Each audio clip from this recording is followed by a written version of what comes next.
ಬೇಕೇ ಬೇಕು 75 ಬೇಕು, ಬೇಕೇ ಬೇಕು 75 ಬೇಕು ಅಂತ ಹೇಳ್ತಾ ಇದ್ದೀರಾ. ಅದೆಲ್ಲ ನೀವೇ ಪ್ರಾಕ್ಟೀಸ್ ಮಾಡ್ಬೇಕ್ರಿ. ಸೊ ನಿಮಗಾಗಿ ಒಂದಿಷ್ಟು ತುಂಬಾ ಇಂಪಾರ್ಟೆಂಟ್ ಕ್ವೆಶನ್ಸ್ ತಂದಿದ್ದೀನಿ. ಇಷ್ಟು ಕ್ವೆಶನ್ಸ್ ಸಾಲ್ವ್ ಮಾಡಿದ್ರೆ 75+ ಪಕ್ಕಾ ಬರುತ್ತೆ. ಯಾಕಂದ್ರೆ ಇಷ್ಟು ಪ್ರಾಕ್ಟೀಸ್ ಆದಮೇಲೆ ನಿಮಗೆ ಹೆಂಗಾಗುತ್ತೆ ಅಂತಂದ್ರೆ ಯಾವ ಕ್ವೆಶನ್ ಕೊಟ್ಟರು ನಾನು ಮಾಡ್ತೀನಪ್ಪ ಅನ್ನೋ ಥರ ನೀವು ರೆಡಿ ಆಗಿಬಿಡ್ತೀರಾ. ಹಾಗಾಗಿ ಹಲವಾರು ಪ್ರಶ್ನೆಗಳನ್ನ ಇಲ್ಲಿ ಲಿಸ್ಟ್ ಮಾಡಿದ್ದೀನಿ. ಈ ಎಲ್ಲಾ ಪ್ರಶ್ನೆಗಳನ್ನ ನೀವು ನೋಡ್ಕೊಡಿ. ಯಾಕಂದ್ರೆ ಇವೆಲ್ಲ ತುಂಬಾ ರಿಪೀಟೆಡ್ ಪ್ರಶ್ನೆಗಳು ನೀವು ಅನ್ಸುತ್ತೆ, ತುಂಬಾ ನೋಡಿರುವಂತ ಪ್ರಶ್ನೆಗಳು ಅನ್ಸುತ್ತೆ. ಸೊ ಹಾಗಾಗಿ ಈ ತರ ಪ್ರಶ್ನೆಗಳನ್ನ ಪ್ರಾಕ್ಟೀಸ್ ಮಾಡಬೇಕು ಮಕ್ಕಳೇ. ತುಂಬಾ ಇಂಪಾರ್ಟೆಂಟ್ ಕ್ವೆಶನ್ಸು ಇದೆ, ತುಂಬಾ ಸಿಲ್ಲಿ ಈಸಿ ಕ್ವೆಶನ್ಸು ಇದೆ. ಯಾವುದೇ ತರ ಪ್ರಶ್ನೆ ಬರಲಿ ರೆಡಿ ಇರ್ಬೇಕು ನೀವು. ಆ್ಯಂಡ್ ಇದ್ರ ಮೇಲೆ ಅಪ್ಲಿಕೇಶನ್ ಕ್ವೆಶನ್ ಕೊಟ್ಟರು ಕೂಡ ಮಾಡ್ಲಿಕ್ಕೆ ಬರಬೇಕು. ಇಲ್ಲಿ ನಿಮಗೆ ಕನ್ಫ್ಯೂಸ್ ಆಗುವಂಥ ಪ್ರಶ್ನೆ ಬಂದರೂ ಕೂಡ ಮಾಡ್ಲಿಕ್ಕೆ ಬರಬೇಕು. ನೋಡ್ಕೊಳ್ಳಿ, ನಾನು ನಿಮ್ಗೆ ಇಷ್ಟು ಫಾಸ್ಟಾಗಿ ತೋರಿಸ್ತಾ ಇದ್ದೀನಿ ಅಂತಂದರೆ not because you don't know how to solve. ನಾನು ಸಾಲ್ವ್ ಮಾಡಬಾರ್ದು ಅಂತ ಅಲ್ಲ, ನಿಮ್ಗೆ ಆಲ್ರೆಡಿ ಬರುತ್ತೆ ಅಂತ. ಎಲ್ಲೋ ಒಂದು ಕಡೆ ನಿಮಗೆ ಸ್ವಲ್ಪ ಟ್ರಿಕಿ ಕ್ವೆಶನ್ ಬರುತ್ತೆ. ಆ ಟ್ರಿಕಿ ಕ್ವೆಶನ್ನ ಸಾಲ್ವ್ ಮಾಡೋದು ನೀವು ಕಲಿಬೇಕು. ಆ ಟ್ರಿಕಿ ಕ್ವೆಶನ್ ಸಾಲ್ವ್ ಮಾಡೋದು ಕಲಿಬೇಕು ಅಂತಂದರೆ ನೀವು ಕ್ವೆಶನ್ದು ಡೀಪ್ ಅಂಡರ್ಸ್ಟ್ಯಾಂಡಿಂಗ್ ನಿಮ್ಗೆ ಇರಬೇಕು. 75 ಮೇಲೆ ನೀವು ತಗೋಬೇಕು ಅಂತಂದರೆ ಕ್ವೆಶನ್ ಅಂಡರ್ಸ್ಟ್ಯಾಂಡಿಂಗ್ ಬೇಕು ಮಕ್ಕಳೇ.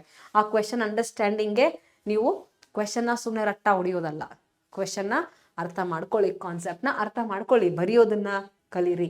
ಯಾಕಂದರೆ ಅವ್ರ ವರ್ಡಿಂಗ್ಸ್ ಹೆಂಗಾದರೂ ಟ್ವಿಸ್ಟ್ ಮಾಡಲಿ, ಆ ವರ್ಡಿಂಗ್ಸ್ ಮೇಲೆ ನಿಮ್ಮ ಆನ್ಸರ್ ಡಿಪೆಂಡ್ ಇರಲ್ಲ. ನಿಮ್ಮ ಆ ವರ್ಡಿಂಗ್ಸ್ನ ಅರ್ಥ ಮಾಡ್ಕೊಂಡಾಗ ನಿಮ್ಮ ಬ್ರೈನ್ ಸ್ಟಾರ್ಟ್ ಆಗುತ್ತೆ ವರ್ಕ್ ಆಗಲಿಕ್ಕೆ. ಅವಾಗ ನಿಮ್ಗೆ ಆನ್ಸರ್ ಬಂದೇ ಬರುತ್ತೆ. ಓಕೆ, ವರ್ಡಿಂಗ್ಸ್ ಕನ್ಫ್ಯೂಸ್ ಮಾಡಿದ್ರೂ ಕೂಡ ನಿಮ್ಮ ಅಂಡರ್ಸ್ಟ್ಯಾಂಡಿಂಗ್ ನಿಮಗೆ ಕ್ಲಾರಿಟಿ ಕೊಡುತ್ತೆ.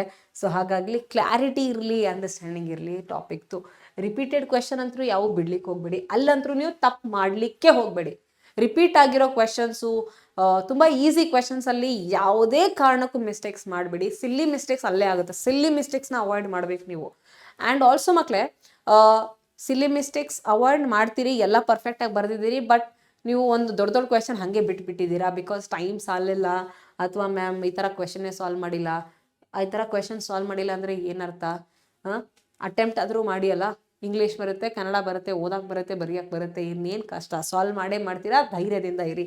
ಆ್ಯಂಡ್ ಆಲ್ಸೋ ಮಕ್ಕಳೇ, ಟೈಮ್ ಮ್ಯಾನೇಜ್ಮೆಂಟ್ ಅಂದರೂ ನಿಮಗೆ ಪ್ರಾಕ್ಟೀಸಿಂದನೇ ಬರುತ್ತೆ. ಸ್ವಲ್ಪ ಫಾಸ್ಟ್ ಬರೆಯೋದನ್ನು ಕಲೀರಿ. ನಿಮಗೆ 3 hours 15 minutes ಇದೆ, 15 minutesಲ್ಲಿ ಪೇಪರ್ ಓದ್ಬಿಟ್ಟು 3 hoursಲ್ಲಿ ಬರೀತೀರಾ. 38 ಕ್ವೆಶನ್ನು ಇನ್ನೇನು ಬರೆಯೋಕ್ಕಾಗಲ್ವಾ? ಡೆಫಿನೆಟ್ಲಿ ಬರೀತೀರಾ, ಚೆನ್ನಾಗೇ ಬರೀತೀರಾ. ಸೊ ಬರೆಯೋದನ್ನು ಪ್ರಾಕ್ಟೀಸ್ ಮಾಡಿ. ಸ್ವಲ್ಪ ಕಾಂಪ್ಲೆಕ್ಸ್ ಇರೋ ಕ್ವೆಶನ್ನ ಅರ್ಥ ಮಾಡಿಕೊಂಡು ಸಾಲ್ವ್ ಮಾಡೋಕ್ಕೆ ಪ್ರಾಕ್ಟೀಸ್ ಮಾಡಿ. ನಿಮಗೆ ಕಾಂಪ್ಲೆಕ್ಸ್ ಅನಿಸಿದ್ರೆ ಅದನ್ನ ಆವಾಗಿನ ಟೈಮಿಗೆ ಬಿಟ್ಟು ಆಮೇಲೆ ಬಂದು ಅಪ್ರೋಚ್ ಮಾಡಿ. ಈ ಥರ ಕ್ವೆಶನ್ಸ್ನ ನೋಡ್ಕೊಳ್ಳಿ. ಇದೆಲ್ಲ PDF ನಾನು ನಿಮಗೆ ವಾಟ್ಸಪ್ ಚಾನಲಲ್ಲಿ ಶೇರ್ ಮಾಡ್ತೀನಿ. ಇವೆಲ್ಲ 1 marks ಕ್ವೆಶನ್ ಅಷ್ಟೇ ನೋಡ್ತಾ ಇದ್ದೀರಾ? ಓಕೆ, ಏನು ಮ್ಯಾಮ್ ಬರೀ 1 marks ಕ್ವೆಶನ್ ತೋರಿಸ್ತಾ ಇದ್ದೀರಾ ಅಂತೀರಾ. ಯಾಕಂದರೆ ನಿಮಗೆ ಸಾಕಷ್ಟು ಕ್ವೆಶನ್ನ ಕೊಟ್ಟಿದ್ದೀನಿ ಇಲ್ಲಿ. 1 marks ಕ್ವೆಶನ್ನೂ ಇದೆ, ನಿಮಗೆ 2 marks ಕ್ವೆಶನ್ಸು ಇದೆ, 3 marks ಕ್ವೆಶನ್ಸು ಇದೆ, 4 marks ಕ್ವೆಶನ್ ಇದೆ, 5 marks ಕ್ವೆಶನ್ ಇದೆ. ಎಲ್ಲ ಥರ ಕ್ವೆಶನ್ನು ಎಲ್ಲ ಚಾಪ್ಟ್ರಿಂದ ಕೂಡ ಲಿಸ್ಟ್ ಮಾಡಿದ್ದೀನಿ. ಯಾಕಂದರೆ ನಿಮ್ಗೆ ಈ ಥರ ಕ್ವೆಶನ್ ಎಲ್ಲ ಹೆಲ್ಪ್ ಆಗುತ್ತೆ ಪ್ರಾಕ್ಟೀಸ್ಗೆ ಅಂತಲೇ ಲಿಸ್ಟ್ ಮಾಡಿರುವಂಥ ಕ್ವೆಶನ್ನು. ನೋಡಿ, ರಿಪೀಟೆಡ್ ಕ್ವೆಶನ್ ಇರಲಿ, ಇಂಪಾರ್ಟೆಂಟ್ ಕ್ವೆಶನ್ ಇರಲಿ, ನಾನ್ ರಿಪೀಟೆಡ್ ಇರಲಿ, ಅಪ್ರೋಚ್ ಬೇರೆ ಬೇರೆ ಇರೋ ಥರ ಕ್ವೆಶನ್ಸ್ ಎಲ್ಲ ನಾನು ನಿಮ್ಗೆ ಇಲ್ಲಿ ಲಿಸ್ಟ್ ಮಾಡಿದ್ದೀನಿ. ಎಲ್ಲ ಮಾರ್ಕ್ಸಿಂದು ಕ್ವೆಶನ್ಸ್ ಇದೆ. ಸೊ ಪ್ರಾಕ್ಟೀಸ್ ಅಂತೂ ಇರಬೇಕಾ? ಹೇಳಿದ್ನಲ್ಲ, ಕಂಪ್ಲೀಟ್ ಪ್ರಾಕ್ಟೀಸ್. ಎಲ್ಲ ವೆರೈಟಿ ಕ್ವೆಶನ್ಸ್ದು ಪ್ರಾಕ್ಟೀಸ್ ಅಂತೂ ಇರಲೇಬೇಕು. ಅದರ ಜೊತೆ plus point is solving quality question. ಒಳ್ಳೆ ಕ್ವೆಶನ್ನ ಸಾಲ್ವ್ ಮಾಡಿರ್ತೀರಿ. ಬರೋ ಪ್ರಶ್ನೆನ ಸಾಲ್ವ್ ಮಾಡಿ ಬಿಟ್ಬಿಡಿ, ಅದನ್ನು ಟೈಮ್ ವೇಸ್ಟ್ ಮಾಡೋಕ್ಕೆ ಹೋಗ್ಬೇಡಿ.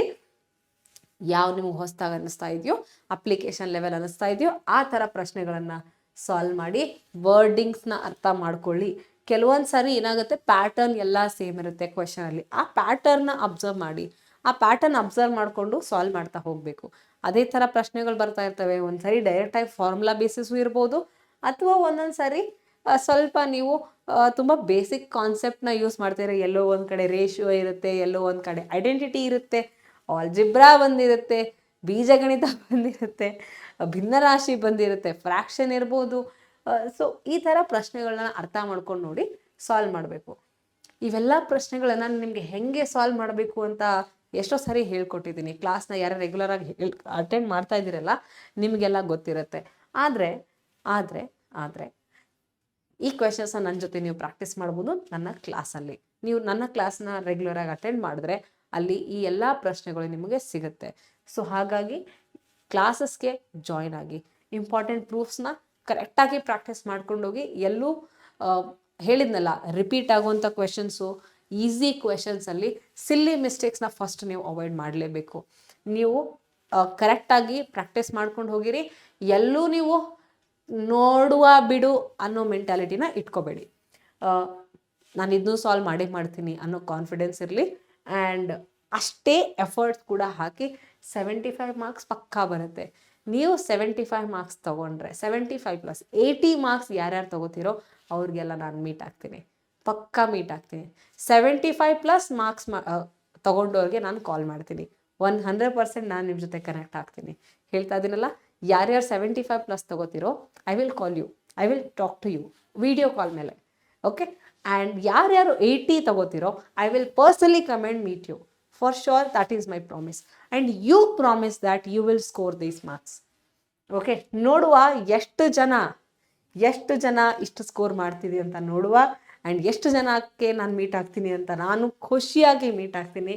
ಪ್ರಾಕ್ಟೀಸ್ ದೀಸ್ ಕ್ವೆಶನ್ಸ್ ಪುಟ. ಇದೇ ಟೈಮ್ ನಿಮಗೆ, ಇದೇ ಟೈಮು. ಫುಲ್ ಎಫರ್ಟ್ಸ್ ಹಾಕಿ. ಗ್ಯಾಪ್ ಇದೆ ಅಂತ ಟೈಮ್ ವೇಸ್ಟ್ ಮಾಡೋಕ್ಕೆ ಹೋಗ್ಬೇಡಿ.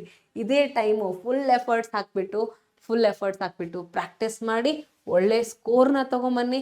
ನಾನು ಭವಾನಿ ಮ್ಯಾಮ್ ನಿಮಗೋಸ್ಕರ ಇರ್ತೀನಿ, ನಿಮಗೋಸ್ಕರ ಹೆಲ್ಪ್ ಮಾಡಲಿಕ್ಕೆ ಇರ್ತೀನಿ. ನೋಡಿ, ಇಲ್ಲಿ ಬೇಕಾದರೆ ಹಲವಾರು ವೆರೈಟಿ ಕ್ವೆಶನ್ಸ್ ಇದೆ ಮಕ್ಕಳೇ, ಹಲವಾರು ವೆರೈಟಿ ಕ್ವೆಶನ್. ಈ ಥರ ಕ್ವೆಶನ್ ಇಲ್ಲ ಅಂತ ಇಲ್ಲ. ಎಲ್ಲ ಚಾಪ್ಟ್ರಿಂದ ಇಂಪಾರ್ಟೆಂಟ್ ಕ್ವೆಶನ್ಸ್ ಇದೆ, ಎಲ್ಲ ಚಾಪ್ಟ್ರಿಂದನೂ ಇನ್ಕ್ಲೂಡ್ ಮಾಡಿದ್ದೀನಿ. ಯಾವ್ಯಾವ ಮಾರ್ಕ್ಸಿಗೆ ನಿಮ್ಮ ಬ್ಲೂ ಪ್ರಿಂಟ್ ಆಧಾರದ ಮೇಲೆ ಕ್ವೆಶನ್ಸ್ನ ಆ್ಯಡ್ ಮಾಡಿದ್ದೀನಿ. ಯಾವುದೋ ರ್ಯಾಂಡಮ್ ಆಗಂತೂ ಕ್ವೆಶನ್ ಆ್ಯಡ್ ಮಾಡಿಲ್ಲ, ಬ್ಲೂ ಪ್ರಿಂಟ್ ಆಧಾರದ ಮೇಲೇ ಕ್ವೆಶನ್ ಆ್ಯಡ್ ಮಾಡಿದ್ದೀನಿ. ಪ್ರಿಪ್ರೇಟರಿ ಪೇಪರ್ ನೋಡಿದ್ದೀವಿ, ಅಪ್ಲಿಕೇಶನ್ ಕ್ವೆಶನ್ಸ್ ಬರ್ತವೆ ಅಂತ ಗೊತ್ತು, ಅಲ್ಲಿ ನಿಮಗೆ ತೊಂದರೆ ಆಗ್ಬೋದು ಅಂತ ಕೂಡ ಗೊತ್ತು. ಅಪ್ಲಿಕೇಶನ್ ಕ್ವೆಶನ್ ಹೇಗೆ ಮಾಡಬೇಕು ಅಂತ ನನ್ನ ಕ್ಲಾಸಲ್ಲಿ ನಾನು ನಿಮ್ಗೆ ಹೇಳ್ಕೊಡ್ತೀನಿ. ಕರೆಕ್ಟಾ? ಸೊ ಹಾಗಾಗಿ ಕ್ಲಾಸ್ ಮಿಸ್ ಮಾಡಕೂಡ್ದು. ಕ್ಲಾಸ್ಗೆ ನೀವು ಜಾಯಿನ್ ಆಗಬೇಕು. ಹಾಗಾಗಿ ನೋಡ್ಕೊಳ್ಳಿ, this is for you, this whole PDF is for you. ನಾನು ನಿಮಗೆ ವಾಟ್ಸಪ್ ಚಾನಲಲ್ಲಿ ಶೇರ್ ಮಾಡ್ತೀನಿ. ಸೊ ಕಾಮೆಂಟಲ್ಲಿ ಬರೀರಿ ನೋಟ್ಸ್ ಅಂತ, ನಾನು ನಿಮಗೆ ಲಿಂಕ್ ಶೇರ್ ಮಾಡ್ತೀನಿ. ವಾಟ್ಸಪ್ ಚಾನಲ್ಗೆ ಜಾಯ್ನ್ ಆಗಿ, you will get all the important updates over there. ನಮ್ಮ ಚಾನಲ್, ನಮ್ಮ PW ಕರ್ನಾಟಕ 819 ಚಾನಲ್ನ ಫಾಲೋ ಮಾಡ್ತಾ ಇರಿ. Because you will notice. ಏನು ನೋಟಿಸ್ ಮಾಡ್ತೀರಾ? ನಾವು ಎಕ್ಸಾಮ್ ಅಪ್ಡೇಟ್ಸ್ನ ಕೊಡ್ತೀವಿ. ಎಕ್ಸಾಮಿಗೆ ಬೇಕಾಗಿರೋ ಎಲ್ಲ ರಿಸೋರ್ಸಸ್ನ ಅಲ್ಲೇ ಪ್ರೊವೈಡ್ ಮಾಡ್ತೀವಿ. ಸೊ ನಿಮಗೆ ಕ್ವಿಕ್ ಟ್ರಿಕ್ಸ್ ಬೇಕಾ, ಐಡಿಯಾಸ್ ಬೇಕಾ, ಮೆಮರಿ ಟ್ರಿಕ್ಸ್ ಬೇಕಾ, ಸಜೆಷನ್ಸ್ ಬೇಕಾ, ಮೋಟಿವೇಶನ್ ಬೇಕಾ, ಎಲ್ಲ ಸಿಗುತ್ತೆ. ಎಲ್ಲ ನಾನು ನಿಮಗೋಸ್ಕರ ಅಲ್ಲಿ ಪ್ರೊವೈಡ್ ಮಾಡ್ತೀನಿ. ಹಾಗಾಗಿ followers and this notes, you will get all of this notes, complete notes ಎಲ್ಲಿ ಸಿಗುತ್ತೆ? ನಮ್ಮ ವಾಟ್ಸಪ್ ಚಾನಲಲ್ಲಿ. ಈ ಕ್ವೆಶನ್ ಎಲ್ಲ ನನ್ನ ಜೊತೆ ನೀವು ಸಾಲ್ವ್ ಮಾಡಬೇಕಾ? Then you must join my class. Do not miss my classes. ಯಾಕಂದರೆ ಈ classes it will definitely take you somewhere else. And before going, there is one bonus for you right here. If you want to score full marks, there are some things you must do. One, ಎಲ್ಲ basic concepts, formulas ಮತ್ತು ಥಿಯರಮ್ಸ್ನ revise ಮಾಡಿ. ಕರೆಕ್ಟಾಗಿ practice ಮಾಡ್ಕೊಂಡಿರಿ. Revise ಅಂದರೆ ದಿನಕ್ಕೆ 1-2 ಸಾರಿ revise ಮಾಡಿ. ನಿಮ್ಮ ಕಣ್ಣು ಮುಂದೆನೇ ಇರಬೇಕು.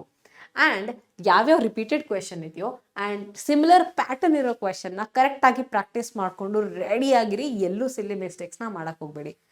ಮಾರ್ಕಿಂಗ್ ಸ್ಕೀಮ್ ಹೆಂಗಿದೆಯೋ ಅದ್ರ ಪ್ರಕಾರನೇ ಬರೀರಿ. ಅಂದರೆ ಸ್ಟೆಪ್ ವೈಸ್ ಮಾರ್ಕ್ ಇರುತ್ತೆ. ಸೊ ಸ್ಟೆಪ್ ವೈಸ್ ಬರಿತಾ ಹೋಗಿ, ಯಾವ ಸ್ಟೆಪ್ಸು ನೀವು ಮಿಸ್ ಮಾಡ್ಲಿಕ್ಕೆ ಹೋಗಬೇಡಿ. ಓಕೆ. ಆ್ಯಂಡ್ ಆಲ್ಸೋ ಆನ್ಸರ್ ಬರೆದಾಗ ಸೊಲ್ಯೂಷನ್ನ, ನಿಮ್ಮ ಇಂಪಾರ್ಟೆಂಟ್ ಪಾಯಿಂಟ್ಸ್ನ ಹೈಲೈಟ್ ಮಾಡಿ. ಅಂದರೆ ಹೈಲೈಟರ್ ತೊಗೊಂಡಲ್ಲ, ಬಾಕ್ಸ್ ಹಾಕೋದು, ಅಂಡರ್ಲೈನ್ ಹಾಕೋದು, ಅದನ್ನ ಮಾಡಿ. ಯೂನಿಟ್ಸ್ನ ಬರೀರಿ. ಸೊ ಹಾಗಾಗಿ ಮಾರ್ಕಿಂಗ್ ಸ್ಕೀಮ್ ಅಂದಾಗ ಎಲ್ಲ ಇಂಪಾರ್ಟೆಂಟ್ ಸ್ಟೆಪ್ಸಲ್ಲಿ ಇರಬೇಕು. Because you have step marks.